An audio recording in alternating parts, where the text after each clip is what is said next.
नमस्कार, मैं हूं अभय श्रीवास्तव और आप मौजूद हैं न्यूज़ और व्यूज़ के ऑथेंटिक अड्डे पर जिसका नाम है टॉकिंग स्टोरी। भारत और कनाडा के रिलेशन में एक बहुत डीप डाइव हुआ है और आप लोग ये सुन ही रहे होंगे कि भारत ने अपने 6 डिप्लोमेट इंक्लूडिंग जो हाई कमिश्नर थे संजय कुमार वर्मा उनको वापस बुला लिया है और कनाडा ने भी भारत के 6 डिप्लोमेट को अपने यहाँ से एक्सपेल किया है। इन सारे मसलों पर आप लोगों ने सुना होगा कि हर तरह की बातें कही जा रही हैं। जो राइट विंग इकोसिस्टम है वो कह रहा है कि इस बार जस्टिन ट्रूडो कनाडा के प्रधानमंत्री का पाला नरेंद्र मोदी से पड़ा है और जो एंटी बीजेपी इकोसिस्टम है वो बार बार कह रहा है कि भाई ये बहुत ही संवेदनशील मसला है, पूरे विपक्ष को नरेंद्र मोदी कॉन्फिडेंस मिले। नेता जो हैं विपक्ष के राहुल गांधी लोकसभा में और राज्यसभा में मल्लिकार्जुन खड़गे हैं, तो इनको कॉन्फिडेंस में लिया जाए, अन्य दलों के नेताओं को कॉन्फिडेंस में लिया जाए। कुल मिलाकर के एक पॉलिटिकल गेम शुरू हो गया है। मतलब डिप्लोमेटिक लेवल पर जो है वो हाई है और भारत में भी जो है अपने अपने तई राजनीतिक उठापटक शुरू हो गई है। मैं इस पर जो अपना पक्ष रखने वाला हूँ वो ये रखने वाला हूँ कि भाई जो मेरा प्रश्न है वो ये है कि क्या ये नौबत आई क्यों है।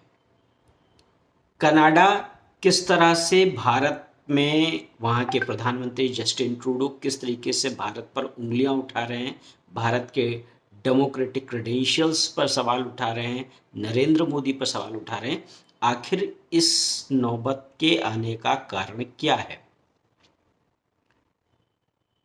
देखिए, ये सबको ऑब्वियस है कि जस्टिन ट्रूडो का अपना एक पॉलिटिकल इंटरेस्ट है। जो अलगाववादी हैं, सिख अलगाववादी, उनका कनाडा के पॉलिटिक्स में उनका एक सिग्निफिकेंट स्टेक है। वो जस्टिन ट्रूडो की सरकार बनाने और चलाने के खेल में वहाँ शामिल हैं, इसलिए वहाँ पर सरेआम सिख अलगाववादियों को प्रश्रय मिलता है। वो तो हो गया उनका फैक्टर, लेकिन कनाडा के प्रधानमंत्री को वो हिम्मत कैसे हो गई जो पाकिस्तान के भी हुक्मरानों को नहीं हुई। इसको जरा समझने के लिए हमको राहुल गांधी के कुछ स्पीचेस के बारे में सोचना और समझना होगा। राहुल गांधी अभी नेता विपक्ष हैं लोकसभा में, तो अभी उनका अमेरिका दौरा हुआ नेता विपक्ष बनने के बाद, और उन्होंने भारत में सारे इंस्टीट्यूशंस कब्जे में हैं, नियंत्रण हो चुका है जैसी बातों को दोहराया। और इसके पहले वो 2 बार कैम्ब्रिज यूनिवर्सिटी में, मतलब 2024 के चुनाव के पहले, और भी विदेशों में जाकर के उन्होंने ये नैरेटिव चलाया कि भारत की संस्थाएं जो हैं वो नरेंद्र मोदी के कब्जे में हो गए, मतलब डेमोक्रेसी खत्म हो गई है और ऑटोक्रेसी आ गई है। या लोगों ने कहना ही शुरू कर दिया, कुछ संस्थाओं ने, कि यहाँ लिमिटेड डेमोक्रेसी है, मतलब डेमोक्रेसी का सेटअप है मगर डेमोक्रेसी नहीं है। इस तरह की बातें हुई। तो मेरा प्रश्न है कि क्या राहुल गांधी जैसे नेताओं ने जस्टिन ट्रूडो को ये मौका दिया कि वो भारत के ऊपर उंगली उठा सकें। देखिए, मैं जो बात कह रहा हूं उसको बड़ी गंभीरता से कह रहा हूं, और जो राहुल गांधी के सुर हैं वही सुर जो सिख अलगाववादी हैं उनके सुर होते हैं। जो कनाडा का में जो न्यू डेमोक्रेटिक पार्टी है, सिख अलगाववादियों की पार्टी, भारत के सिख अलगाववादी वहाँ कनाडा के नागरिक हैं और कनाडा में उनका सिग्निफिकेंट स्ट्राइक है, उसका जो लीडर है जगमीत सिंह, उसने क्या कहा है, उसने कहा है कि कनाडियन सिक्स स्टैग्ड बाय फियर, यानी कि कनाडा के जो सिख हैं वो डर के साए में जी रहे हैं। उसने एक और बात कही कि राष्ट्रीय स्वयंसेवक संघ को कनाडा में बैन कर दिया जाना चाहिए। आप सोचिए, आरएसएस के खिलाफ उसका जहर, जो कि आरएसएस का कोई भी कार्यकलाप कनाडा में नहीं है, लेकिन वो आरएसएस को बैन करने की बात करता है। ये तो राहुल गांधी का ही सुर है ना। क्यों ऐसा हो रहा है? क्योंकि राहुल गांधी जिस तरह से भारत की संस्थाओं को, लोकतांत्रिक संस्थाओं को सवालों के घेरे में, कटघरे में, सिर्फ नरेंद्र मोदी के विरोध के नाम पर कटघरे में खड़ा करते हैं, और इसके बाद जो फॉरेन एलिमेंट्स हैं, जस्टिन ट्रूडो और ये जगमीत सिंह जैसा व्यक्ति, तो इनको ये मौका मिला है कि वो नरेंद्र मोदी से इस तरह से वो पेश है, और उनका अपना पॉलिटिकल इंटरेस्ट है, क्योंकि वो कनाडा की पॉलिटिक्स में उसको उसी तरह से फियर को प्ले आउट करेंगे और अपना पॉलिटिकल उल्लू सीधा करेंगे। मैं यहां एक और चीज याद दिलाना चाहता हूं। जब राहुल गांधी अमेरिका में थे, तब उनका एक बयान जो है वो बहुत चर्चा में आया था। बयान ये था कि भारत में लड़ाई इस बात की है कि भारत का सिख पगड़ी पहन पाएगा या नहीं पहन पाएगा, कड़ा पहन पाएगा या नहीं पहन पाएगा। उनका ये जो बयान था अमेरिका की धरती से, उसके बाद किसको मौका मिला था? मैं याद दिला दूं किसको मौका मिला था। गुरपतवंत सिंह पन्नू को मौका मिला था। ये कौन है गुरपतवंत सिंह पन्नू? ये गुरपतवंत सिंह पन्नू जो है, ये अमेरिका में रहता है, सिख अलगाववादी है, वो खुलेआम भारत को धमकी देता है, और गुरपतवंत सिंह पन्नू को राहुल गांधी के बयान में अपनी बात का, अपने अलगाववाद की सोच का जस्टिफिकेशन लगा था, और बाकायदा उसने बयान जारी किया था। तो गुरपतवंत सिंह पन्नू भारत के विरोध में है, नरेंद्र मोदी के विरोध में है, लेकिन उसको राहुल गांधी का बयान जस्टिफाइड लगता है। और राहुल गांधी जब ये मौका दे रहे हैं, तो क्या हो रहा है भारत कनाडा के रिलेशनशिप में, वो आप सबको पता है। ये जस्टिन ट्रूडो, जब भारत में किसान आंदोलन चल रहा था, तो जस्टिन ट्रूडो ने इस किसान आंदोलन को अपना सपोर्ट दिया था। और ये राहुल गांधी और इनका जो इकोसिस्टम है वो किसान आंदोलन के विरोध में किस तरह से था, ये आप में से किसी को मुझे याद दिलाने की जरूरत नहीं। और इसने कंसर्न जताया था जस्टिन ट्रूडो ने 2020 में। आप समझ रहे हैं कि कैसे कनेक्शन जुड़ रहा है, जो विदेशी शक्तियों का कनेक्शन कैसे भारत को पीछे खींचा जाए। और मजे की बात है, 2022 में जब वहां पर ट्रकर्स का विरोध हुआ था कनाडा में, वहां के मुद्दों को लेकर के, तो फिर यही जस्टिन ट्रूडो ने वहां पर इमरजेंसी पावर का इस्तेमाल किया था, जिसको वहां की कोर्ट ने, जिसको लेकर के जस्टिन ट्रूडो पर सवाल उठाया है। और वहां उन्होंने उस ट्रकर्स के फ्रीडम कॉन्वॉय कह रहे थे वो प्रोटेस्टर्स अपने ट्रकर्स आंदोलन को, तो फ्रीडम कॉन्वॉय को कुचला था जस्टिन ट्रूडो ने 2022 में इमरजेंसी पावर का इस्तेमाल करके, जिसको कनाडा की कोर्ट ने उस इमरजेंसी पावर को इस्तेमाल करने की जो जस्टिन ट्रूडो की नियत थी उस पर सवाल उठाया है। तो उन्होंने अपने यहाँ पर इकोनॉमिक के नाम पर फ्रीडम कन्वॉय को कुचल दिया था, लेकिन वही लोग डेमोक्रेटिक राइट के नाम पर भारत में किसान आंदोलन में चिंगारी भड़का रहे थे। और ये राहुल गांधी, आप इनका पूरा जो चरित्र था उस किसान आंदोलन के दौरान और उसके बाद भी, ये आप सभी लोग जानते हैं। और मजे की बात यह है, भारत ने भी अपने आधिकारिक बयान में इसको पॉइंट आउट किया है कि जस्टिन ट्रूडो जब ये सब कर रहे हैं, जब उनका पॉलिटिकल इंटरेस्ट भारत को कटघरे में खड़ा करके सिख अलगाववादी एलिमेंट जो कनाडा के पॉलिटिक्स में सक्रिय हैं, प्रभावकारी हैं, उनको अपने साथ जोड़ने का है, तब यही जस्टिन ट्रूडो को अपने यहाँ यानी कनाडा में चुनाव में फॉरेन इंटरफेरेंस के लिए वहाँ पर एक कमीशन के सामने डिपोज होना है। यानी कि जस्टिन ट्रूडो कनाडा में इस बात के लिए कटघरे में है कि उन्होंने अपने चुनाव के लिए जो है वो फॉरेन इंटरफेरेंस को कनाडा की पॉलिटिक्स में अलाउ किया। आप समझ रहे हैं कि कहाँ, इस पूरे तार को समझने की कोशिश कीजिए। भारत ने इसको, जब अभी कनाडा के साथ ये पूरा मामला चल रहा है, तब भारत ने इस बात का जिक्र किया है।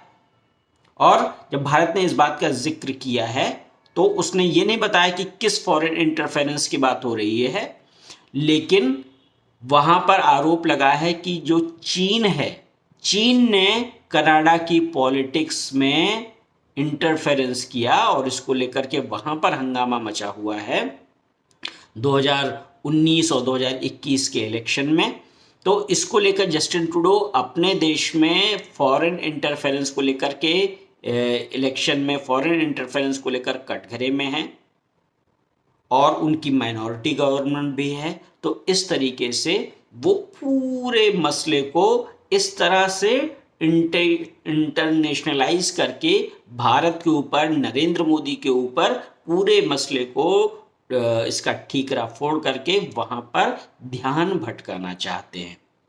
और ये तो वही टैक्टिक्स हो गई जैसे पाकिस्तान करता है। पाकिस्तान की भी पॉलिटिक्स भारत विरोध के नाम पर है और भारत का विरोध तो उनकी फॉरेन पॉलिसी का हिस्सा बन गया।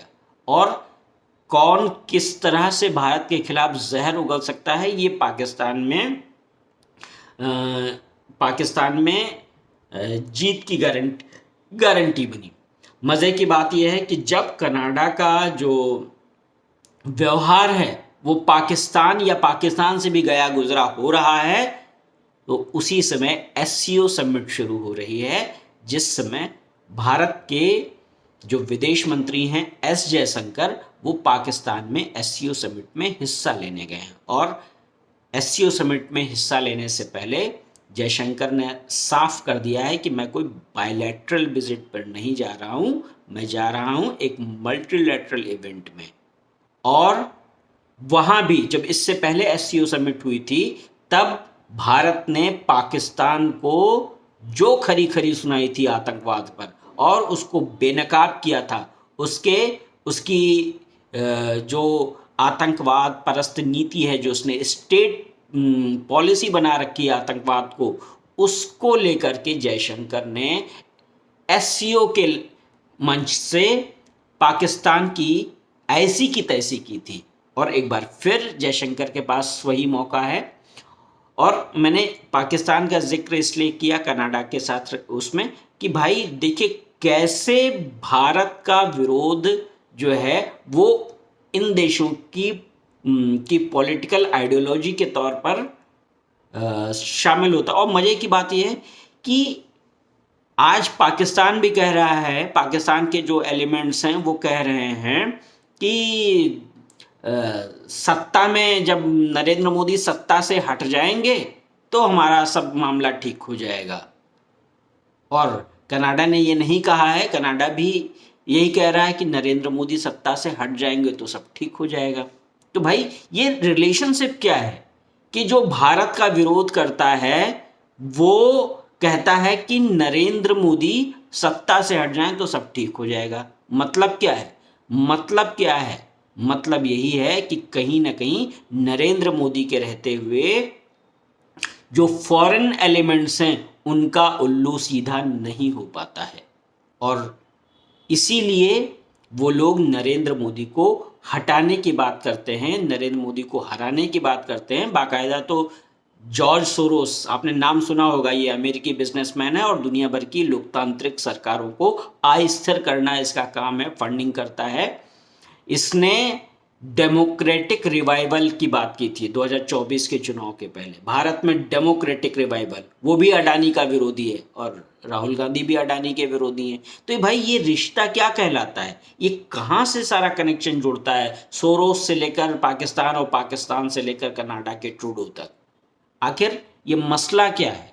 मसला सिर्फ यही है कि कहीं ना कहीं भारत के इंटरेस्ट को दबाओ, और जो चल रहा है वो चलते, जो भारत किसी तरह से 1947 में आज़ाद हुआ और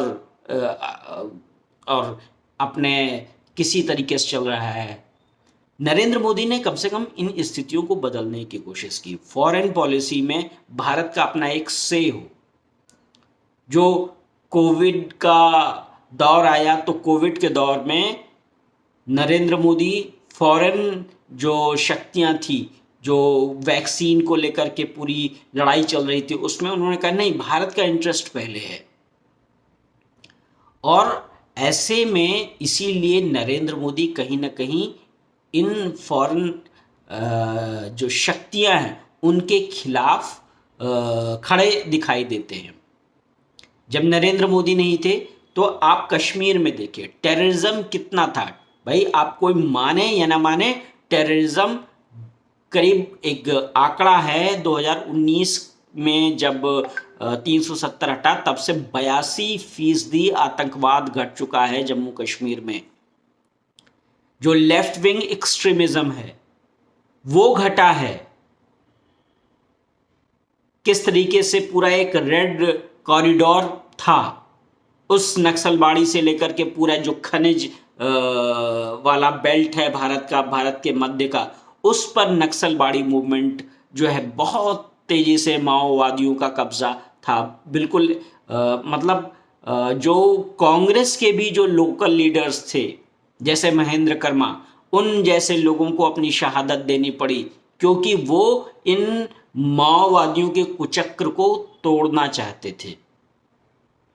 लेकिन उस वक्त सेंटर में मनमोहन सिंह जी थे और उन्होंने, उनके समय दंतेवाड़ा हो जाता था, कोई फर्क नहीं पड़ता। 76 भारत के जवान जो हैं सीआरपीएफ के जवान मार दिए जाते थे, कोई फर्क नहीं पड़ता था।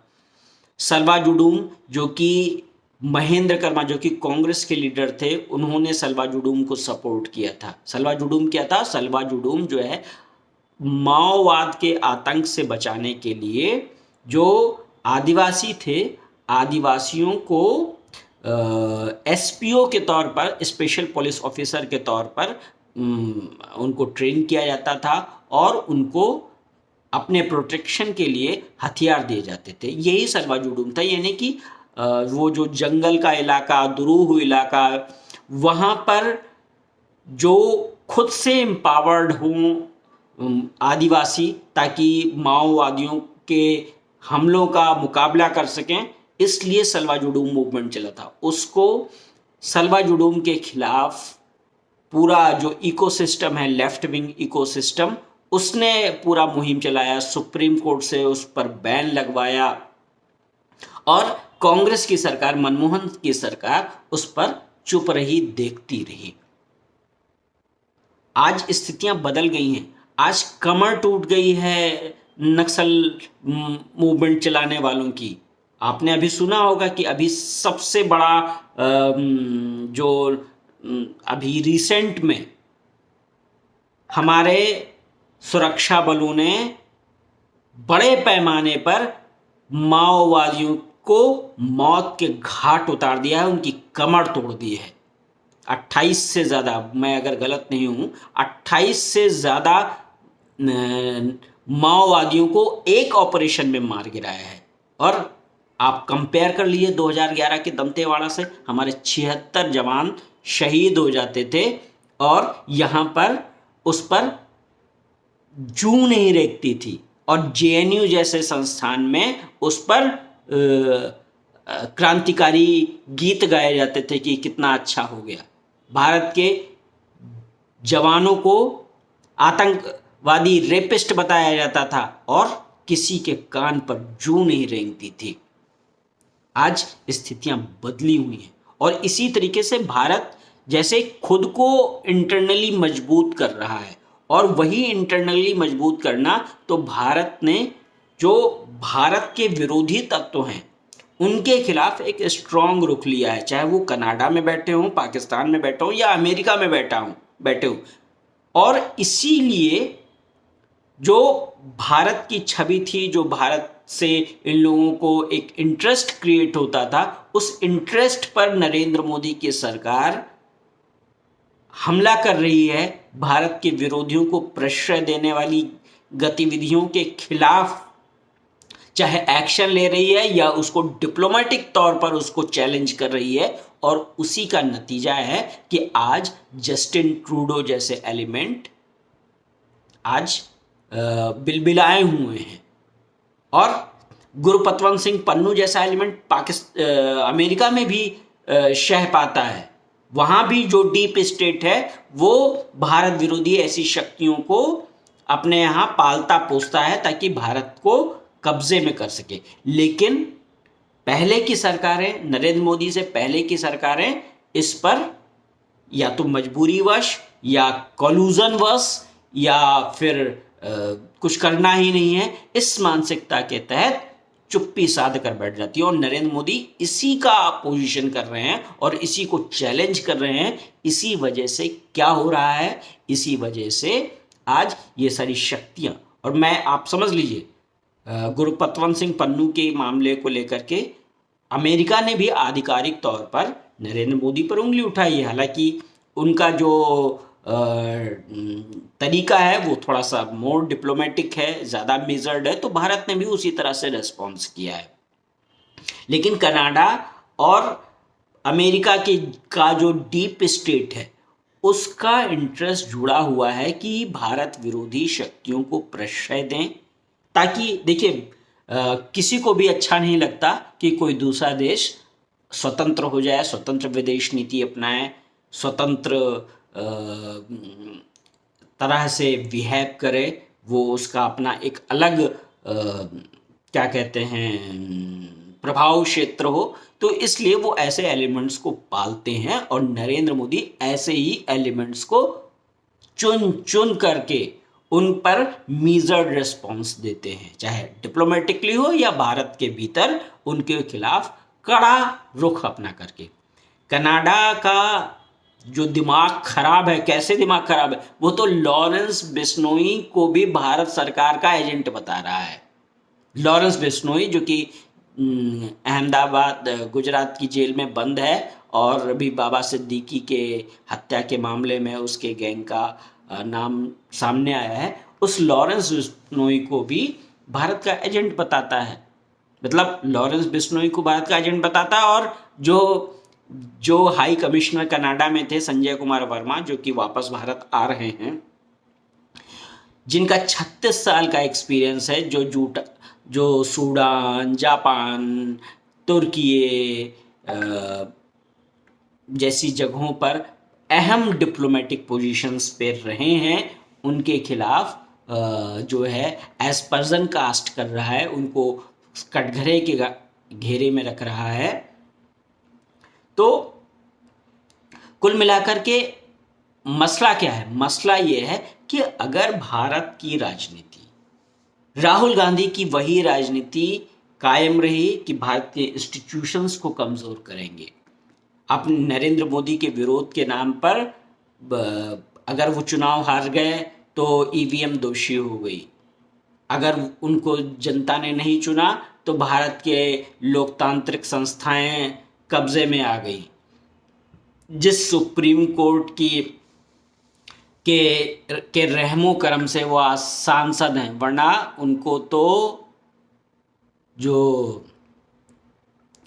मोदी समाज को चोर कहने का जो उनके खिलाफ मानहानि का केस है, सुप्रीम कोर्ट ने रेस्क्यू नहीं किया होता तो वो सांसद अभी नहीं रह पाए होते, लेकिन सुप्रीम कोर्ट ने उनको रेस्क्यू कर दिया है। उस सुप्रीम कोर्ट को भी उंगली उठा देते हैं और कहते हैं कि भैया ये सब अंडर अटैक है, सब मोदी के जेब में बैठे हुए हैं। तो इस तरह से कुल मिलाकर के मेरा ये कहना है कि अगर भारत को मजबूत होना है तो भारत की सरकार जो कुछ कर रही है, भारत की सरकार जिस तरह से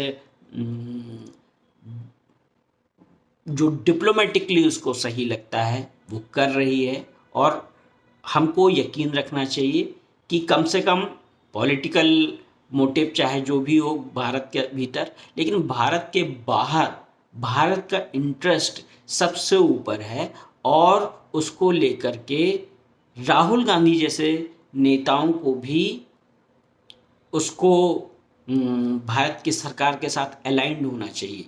लेकिन दुर्भाग्य ये है कि वो जस्टिन ट्रूडो जैसे लोगों को एक मौका देते हैं, गुरपतवंत सिंह पन्नू को ये मौका देते हैं कि वो अपने सिख अलगाववाद के एजेंडे में उनके बयान का इस्तेमाल कर रहे हैं।